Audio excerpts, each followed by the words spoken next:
হবে, ইন্তেকাল করতে হবে। কুরআনুল কারীমের মধ্যে আর জায়গার মধ্যে বলেন লা ইয়ামুতু ফিহা ওয়ালা ইয়াহইয়া, মৃত্যুর পরে যখন আপনাকে আমাকে জীবিত করা হবে, ইন্তেকালের পরে যখন আপনাকে আমাকে জীবিত করা হবে, আর কখনো ওই ব্যক্তি মৃত্যুবরণ করবে না। কিয়ামতের দিকে লক্ষ্য করুন কখন কিয়ামত হবে, কখন কিয়ামত হবে। যেদিন কিয়ামত হবে সেদিন আমরা সবাই নাফসি নাফসি বলবো, নিজের জন্য পেরেশানি, নিজের জন্য পাগল থাকব। কিন্তু একজন কি আমার আল্লাহ বলেন, তিনি শুধু বলবেন রাব্বি হাবিলি উম্মতি, জোরে কন্যা সুবহানাল্লাহ। সন্তান দৌড়াবে সন্তানের দিকে, পিতা দৌড়াবে পিতার দিকে, মাতা দৌড়াবে মাতার দিকে, ভাই দৌড়াবে ভাইয়ের জন্য, সন্তান দৌড়াবে সন্তানের জন্য। কেউ কোনোদিন কারো কাজে আসবে না। সেই কঠিন মুসিবত আপনার আমার জন্য অপেক্ষা করতেছি। হাদিস শরীফের মধ্যে আমার নবী ইরশাদ করেন, আন আবি সাঈদ খুদরি রাদিয়াল্লাহু তাআলা আনহু وعلى رسول الله صلى الله تعالى عليه وآله وسلم يخرج من النار من كان في قلبه مثقال ذرة من الإيمان رواه الترمذي। তিরমিজি শরীফের হাদিস। আল্লাহ নবী বলেন, আমরা যারা কিয়ামত হওয়ার পরে, আসর হওয়ার পরে, বিচার হওয়ার পরে, মিজান ফুলসিরাত, বিপদ আছে কিনা নাই, মৃত্যুর সময় বিপদ আছে কিনা নাই। বন্ধুরা আমার, ভাইরা আমার, বাবারা, একটু যদি শরীর অসুস্থ বোধ করে, ভালো লাগে না, খাইতে ভালো লাগে না, ঘুমাইতে ভালো লাগে না। টাকার পাহাড় সামনে আছে, কোন টাকা কোনো কাজে আসে না। স্বর্ণ অলংকার সামনে আছে, কোনো কাজে আসে না। যদি সুস্থ আপনি না থাকেন, সুস্থতা হলো সবচাইতে বড় নিয়ামত আল্লাহ। আমি কয়েকদিন যাবত আমি অসুস্থ, এখনো সুস্থ হতে পারি নাই, ব্যথা হচ্ছে। আমি অনেক সময় হুমকেস হয়ে যায়। আল্লাহ দরবারে বলি, আল্লাহ তুই যে কত মহান, এই একটা বটি টাকসার আপনাকে আমাকে আল্লাহ দিয়েছে। কে দিয়েছে? একটি সামান্য মাত্র রোগে একটু টানা দিয়েছে। ডাক্তারের কাছে যখন গেলাম, ডাক্তার আমাকে বিভিন্ন ধরনের পরীক্ষা দিল। সব পরীক্ষা করার পর মেডিসিন যখন লাগবে তখন বলে, হুজুর আপনার রোগটা একটু টানা মেরে দিয়েছে, রড এদিক সেদিক হয়ে গেছে। কথা বলতেছি ভালো লাগতেছে না, ঘুমাইতে ভালো লাগতেছে না, শুধু অশান্তি আর অশান্তি। এইটাই আমি বুঝতে পারলাম আমার আল্লাহ যে কত মহান।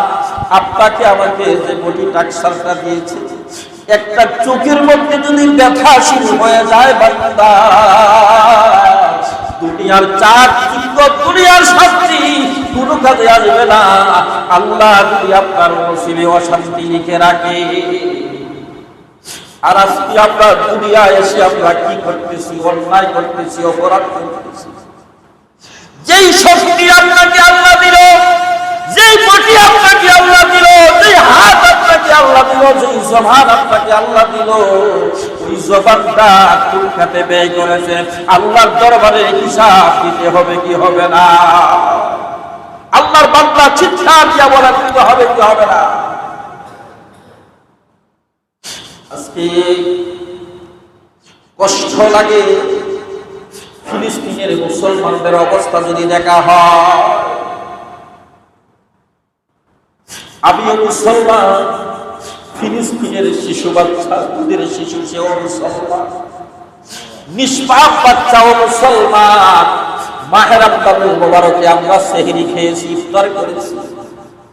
ঈদুল ফিতরের দিন আমরা সেমাই খেয়েছি, আনন্দ উৎসব উদযাপন করেছি।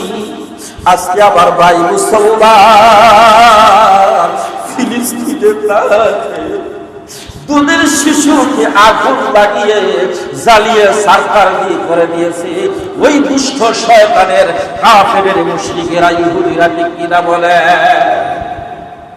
কিয়ামতের দিন আল্লাহ যখন আপনাকে আমাকে প্রশ্ন করবে, ও আমার বান্দা, তুমি তো মুসলমান দাবি করেছ, ফিলিস্তিনি আবার শিশু বাচ্চা কাতরাচ্ছে খানার অভাবে, ঘুমের অভাবে।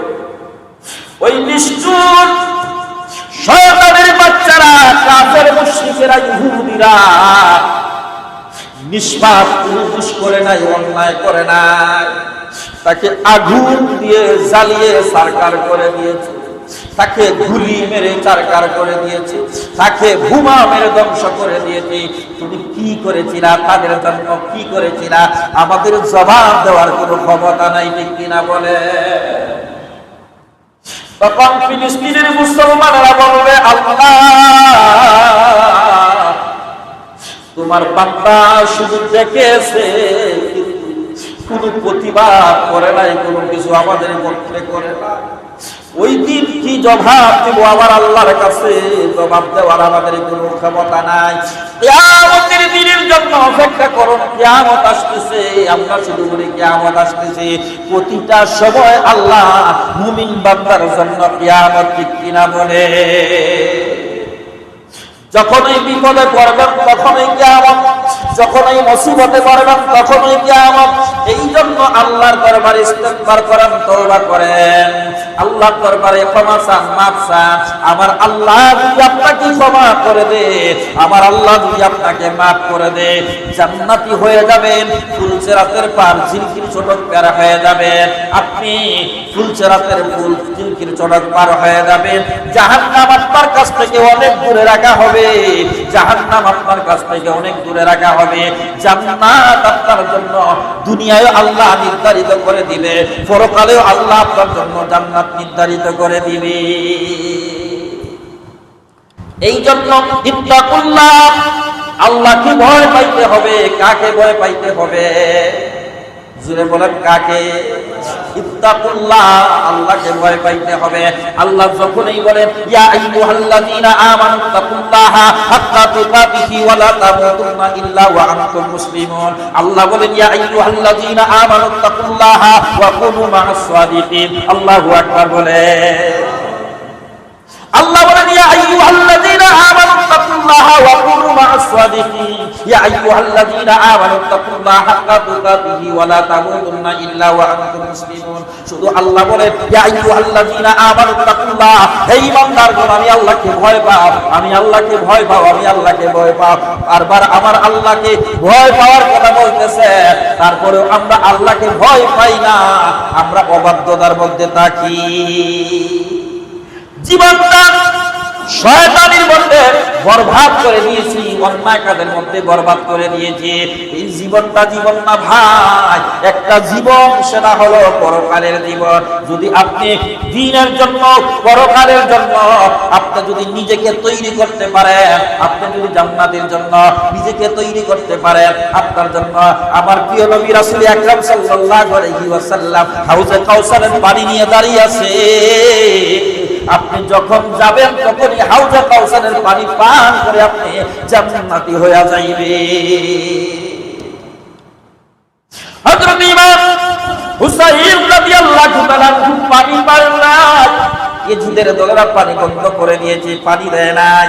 দুধের শিশু মাসুমে আলী আসগর, মাসুম আলী আসগর, দুধের শিশু 6 মাসের বাচ্চা হযরত ইমাম হুসাইন রাদিয়াল্লাহু তাআলা কুলের মধ্যে নিয়ে বলে, ও আমার বাহেরা, তুই দুষ করলে আমি করেছি, অন্যায় করলে আমি করেছি, আমার দুধের শিশু নিষ্পাপ বাচ্চা কোনো অপরাধ করে না। কিন্তু আমার নবী বলেন, হুসাইন এই দুনিয়ার পানি আলী আসগরের জন্য নয়, আমি তোমার নানাজি হাউজে কাউসারের পানি নিয়ে দাঁড়িয়ে আছি, তোমার নিষ্পাপ আলী আসগরকে আমি ওই হাউজে কাউসারের পানি পান করাবো। যেরকম আল্লাহু আকবার। আজকে ফিলিস্তিনের মুসলমানরা কষ্ট করতেছে, আমরা তাকায়া দেখতেছি। একদিন আমাদের উপরে সেই আক্রমণ আসতে পারে কি পারে না? আজকে এই জন্য তাদের জন্য প্রতিবাদ করার প্রয়োজন আছে কিনা নাই? প্রতিবাদ কিভাবে আমরা করব? কারণ এদেশে তো অনেক মুসলমান রাষ্ট্র আছে, দাবি করে মুসলমান, দাবি করে যে আমরা নেতা, কিন্তু কোন নেতার মুখ থেকে আজও পর্যন্ত শুনি না আমরা সমস্ত মুসলমান ঐক্য এক প্ল্যাটফর্মের মধ্যে আসি আর ইসরায়েল ইহুদিদের বিরুদ্ধে আমরা আক্রমণ শুরু করি, তাদের প্রতিবাদ আমরা করি। কোন মুসলমান আজও পর্যন্ত এগিয়ে আসে নাই। কারণ এইটা হলো একটা কিয়ামত, ঠিক কিনা বলে? ক্ষমতা থাকার পরেও আমরা তাকিয়ে দেখতেছি, কোনো প্রতিবাদ করতে পারতেছি না। আমার ভাইকে হত্যা করছে, আমার ভাইকে মারছে, আমরা দেখতেছি, শুধু দেখতেছি, কিন্তু প্রতিবাদ করার ক্ষমতা আমাদের নাই। না, প্রতিবাদ করতে হবে। ইসরায়েলি পণ্যগুলো আমাদের জন্য হারাম ঘোষণা করতে হবে, ঠিক কিনা বলেন? এখন তো তাদেরকে আমরা মারতে পারবো না, তাদেরকে আক্রমণ করতে পারবো না। কিভাবে আক্রমণ করবেন? ইসরায়েলি যতগুলা পণ্য আছে সমস্ত পণ্যগুলা প্রকৃত ঈমানদার মুসলমান যদি হয় এগুলা আমরা পরিহার করতে হবে, এগুলাকে আমরা প্রতিহত করতে হবে। আমরা আর ইসরায়েলি পণ্য কখনো আমরা ব্যবহার করব না। আল্লাহর দরবারে ওয়াদা করব, নিয়ত করব, আল্লাহ আমরা পারতেছি না, আমাদের ক্ষমতা নাই, শক্তি নাই, আমরা ফিলিস্তিনে দেয়া যুদ্ধ করতে পারতেছি না। আল্লাহ তুমি আমাদেরকে ক্ষমতা যদি দাও, আমরা ফিলিস্তিনে দেয়া আমার নিরীহ মুসলমানকে আমরা বাঁচানোর জন্য আমরা চেষ্টা চালিয়ে যাব। এই নিয়ত করে ইসরায়েলি প্রতিটা পণ্যকে আমরা পরিহার করব, আমরা বাদ দিয়ে দিব, ঠিক কিনা বলে? রাজি আছি কিনা বলে? আরেকটু জোরে বলেন, আছি কিনা না? ইসরায়েলি পণ্য আমাদের জন্য হারাম, ঠিক কিনা বলে? এখন বলতে পারেন ইসরায়েলি পণ্য কিভাবে বাদ দিবেন? তাহলে আপনি অন্য কোনো পণ্য পাবেন কিনা? বাংলাদেশি যেগুলা পণ্য আছে আমরা সেগুলাকে আমরা নিব। ইহুদি মতবাদ, খ্রিস্টান মতবাদ, বিধর্মীদের সমস্ত পরিপূর্ণ জিনিসগুলোকে আমরা পরিহার করবো, তাদের পরিপূর্ণ ওই জিনিসগুলো আমরা বর্জন করবো না, ওই জিনিসগুলো আমরা ব্যবহার করবো না। এইটা হলো একটা প্রতিবাদ, ঠিক কিনা বলে? এইটাও প্রতিবাদ। কারণ আমি পারতেছি না, আমি তার উপরে আক্রমণ করার ক্ষমতা আমার নাই, এই জন্য আমি তার সমস্ত পণ্যগুলো আমি পরিহার করলাম। আর আল্লাহর কাছে বলবো, আল্লাহ আমি পারতেছি না, তুমি আমাকে শক্তি দাও, মুসলমানদের উপরে তোমার রহমত নাযিল করো, সমস্ত মুসলমানদেরকে এক প্ল্যাটফর্মে আসার তৌফিক দান করো।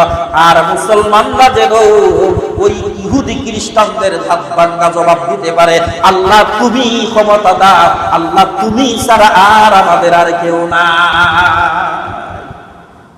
কারণ আল্লাহই সব কিছুর মালিক। আল্লাহ যদি আপনাকে আমাকে ক্ষমতা দেয়, তাহলে ইসরায়েল ধ্বংস হইতে 1 সেকেন্ড সময় লাগবে না, ঠিক কিনা বলে? আল্লাহ ধ্বংস করে দেখিয়ে দেয় নাই? আবাবিল পাখি দিয়ে বাদশাহ আব্রাহাকে ধ্বংস করে নাই, আবু জেহেলকে ধ্বংস করে নাই, আবু লাহাবকে ধ্বংস করে নাই, নমরুদ ফেরাউনকে ধ্বংস করে নাই। আল্লাহ দেখিয়ে দিয়েছে আঙ্গুল দিয়ে যে আমি বলতে দেরি হবে, ধ্বংস হতে দেরি হবে না। আল্লাহু আকবার। কেন আমাদের উপরে আক্রমণ?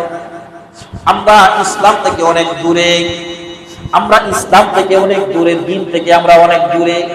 ইন্নাদ দীনা ইনদাল্লাহিল ইসলাম, শান্তির ধর্ম থেকে আমরা অনেক দূরে। আমরা নিজেকে সুদের জন্য জড়িয়ে গেছি, আমরা নিজেকে ঘুষের মধ্যে জড়িয়ে গেছি, আমরা নিজেকে অন্যায়ের মধ্যে জড়িয়ে গেছি। আমাদের শক্তি আছে, ন্যায় বলতে আমরা কিছু বুঝি না, অন্যায় ভাবে আমার ভাইকে আমরা আক্রমণ করি। এইটা যদি আমরা প্রতিহত করতে পারি, আমি কখনো অন্যায় করব না, অন্যায়কে প্রশ্রয় দিব না। আমার সামনে অন্যায় হচ্ছে, আমি চুপে চুপে চলে যাচ্ছি, আমার সামনে অন্যায় হচ্ছে, আমি চুপে চুপে চলে যাচ্ছি, কিন্তু আমার আল্লাহ বলতেছেন না না না, তোমার অন্যায় যখন দেখবা তুমি প্রতিহত করার চেষ্টা করবা, তুমি অন্যায়ের প্রতিবাদ করবা, কারণ অন্যায়কে তুমি প্রশ্রয় দেওয়া মানে অন্যায় করনেওয়ালা প্রশ্রয় দেনেওয়ালা একই সমান অপরাধী।